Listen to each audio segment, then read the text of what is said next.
Steal like an artist. How to create something new without being a genius. One day, a young writer and artist named Austin Kleon realized a powerful truth. Nothing in the world is truly original. As a child, he believed that great artists, writers, musicians, and entrepreneurs had some kind of magical ability to generate ideas from thin air. But the more he studied their work, the more he realized that they all borrowed, adapted, and reimagined ideas from others. This revelation led to his philosophy of creativity. Steal like an artist. This book is not about plagiarism. It's about stealing the right way. It's about taking inspiration from the best, remixing ideas, and using them as a foundation to create something that feels uniquely yours. 1. Nothing is original. Everything is a remix. Nobody is born with completely original ideas, Kleon explains. If you analyze the work of great artists, writers, musicians, or filmmakers, you will see clear traces of influences. Pablo Picasso famously said, "Good artists copy, great artists steal." Make sure to subscribe to our channel and give this video a like. This helps the YouTube algorithm promote our videos.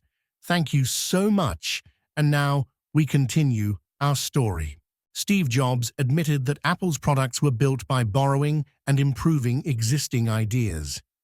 John Lennon and Paul McCartney were inspired by American blues musicians long before they wrote the songs that changed the world. Kleon's lesson: stop obsessing over originality. Instead, become part of a long chain where each generation builds on the ideas of the past. 2. How to steal ideas. The right way: bad artists copy. Great artists transform. The difference is simple. Plagiarism is blindly copying without adding anything new. Real creativity is about combining ideas in unexpected ways to create something fresh. Kleon offers a 3-step process for stealing ideas effectively. 1. Find your influences. Choose a handful of artists, writers, designers, or entrepreneurs you admire. Study their work, style, and methods. 2nd, copy to learn. Rewrite other people's texts to understand their structure. Practice an artist's techniques to see how they think. Analyze successful business models. 3. Remix and make it your own. After copying, ask yourself, how can I improve this? How can I make it my own? Combine multiple sources of inspiration into something new. Example: director Quentin Tarantino is one of the most respected filmmakers of all time. His movies are collages of scenes, styles, and techniques from old films. He borrows from the best directors, but mixes these influences into something uniquely Tarantino. His work isn't just imitation, it's an evolution of past ideas. 3. Build your own creative family. Your personal universe of inspiration is shaped by who you surround yourself with. Kleon suggests creating a virtual family of creative mentors. Read books and biographies of people who inspire you. Research their influences, who inspired them. Find ways to incorporate their best ideas into your own work. He uses the example of David Bowie, who studied the work of countless musicians and visual artists before crafting his own unique identity. The key idea: if you want to be great, surround yourself with greatness. 4. Stop waiting for permission.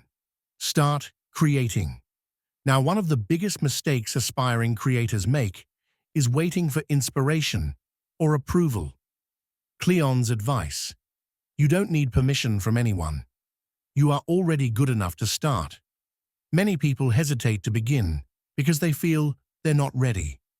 But the truth is, the greatest artists, writers, and musicians all started with mediocre work. Example: Vincent van Gogh. His early paintings were terrible, but he painted every day, improving little by little. Eventually, his unique style became one of the most recognizable in art history. Creativity is a process. You have to be bad before you can be great. 5. Share your process. In the past, artists worked in isolation. But today, the world is different. Kleon encourages creators to share their journey. Start a blog, Instagram, YouTube, or TikTok. Post your sketches, ideas, and first drafts. Talk about how you create. Example: musicians post demo versions of songs. Writers publish rough drafts. Artists share behind-the-scenes sketches. By doing this, you attract like-minded people, inspiration, and support. 6. Be boring to be productive. Despite the stereotype, successful artists don't live chaotic, wild lives. Kleon explains, the most productive creators follow routines. They work every day, not just when inspiration strikes. Example: Stephen King writes 6 pages every day, even when he's uninspired. Picasso created hundreds of sketches before painting a masterpiece. Creativity isn't magic, it's discipline. 7. Constraints boost creativity. Kleon argues that lack of resources can actually make you more creative. Example: the Beatles started with cheap instruments and small venues, but these limitations forced them to invent a unique sound. Instagram was originally built with major technical limitations, but its simple, square photos became a defining feature. Don't wait for perfect conditions. Start with what you have. The final takeaway: how to steal without copying. Austin Kleon teaches us that 1. Originality is a myth. Every idea is built on old ones. 2. Learn from the best. Study the greats and borrow their techniques. 3. Don't just copy, transform. Add your own twist. 4. Start creating now. Don't wait for permission or inspiration. 5. Share your process. Let people see how you work. 6. Creativity requires discipline. Work even when you don't feel like it. 7. Use limitations to your advantage. Constraints force you to innovate. Your unique style is simply a mix of everything you've stolen and made your own. Now don't be afraid to take inspiration, experiment, and create something truly original.